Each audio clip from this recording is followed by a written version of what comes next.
Evakuacija prvih Slovencev z Bližnjega vzhoda v domovino je v polnem teku. Prvo letalo s 125 slovenskimi državljani je iz Omana vzletelo ob 10. dopoldan. Po postanku v Jordaniji, kjer so natočili gorivo, so poleteli proti Sloveniji. Na Brniku jih že čakajo svojci. Mi smo bili totalno vsi iz sebe, jokali, ni vedeli nič. Kdaj pa si boste oddahnili? Ko bomo jih objeli, jokali bomo po mojem od veselja, res. Manca Turk, ali je že znano, kdaj natančno naj bi pristalo prvo letalo z evakuiranimi Slovenci?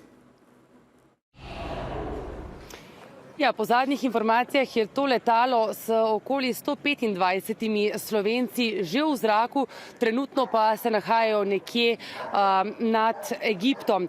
V Slovenijo bodo predvidoma prispeli nekaj po 22 uri, tukaj pa jih bosta pričakala vojaška pomoč in Rdeči križ.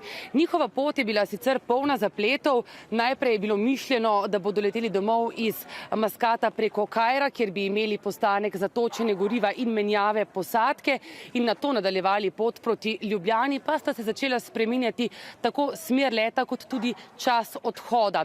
Včeraj po noči so dobili kar 4 različne številke letov, a se niti ena od teh ni izpisala na letaliških zaslonih. Živčnost je naraščala, ljudje so seveda na poti od včeraj zjutraj in so precej utrujeni.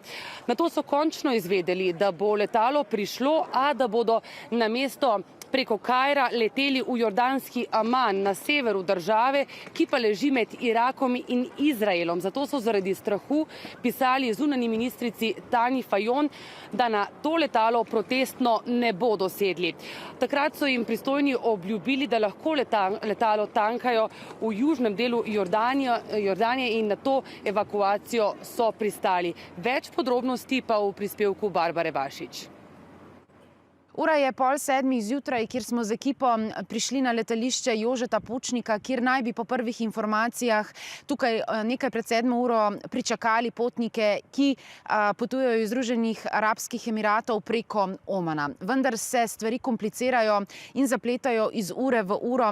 Kot sem pred nekaj trenutki govorila z potniki, ki so v Omanu na letališču, pravijo, da so izmučeni, utrujeni. Po 14 urah čakanja na letališču, kjer smo bili po noči in za nas je bilo ok, ampak veliko družine z malimi otroci, ležali so po tleh, na ploščicah, hladno jim je bilo. Zdaj končno gremo, da bomo počasi šli se čekirati. Tako sva se zjutraj s Primožem Erzenškom pogovarjala, ko se mi je javil z omanskega letališča, kjer so Slovenci čakali na trenutek, da bi se končno vkrcali na letalo. Naša ekipa, naša klapa, zdaj gremo. In če so že mislili, da bodo končno sedli na letalski sedež, novi zapleti. Mi se še v Maskatu še kar čekiramo. Povedal bom, da je med potniki izjemno slaba volja. Zato, ker zdaj smo izvedeli, da imamo boarding pass samo do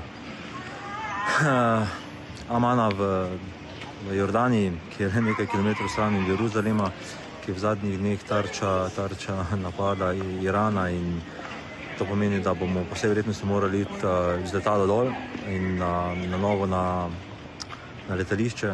Zato je med Slovenci zavrela kri. Zaradi spremembe poti se naj bi prvotno leteli preko Egipta. Nova pot pa je bila začrtana preko Jordanije.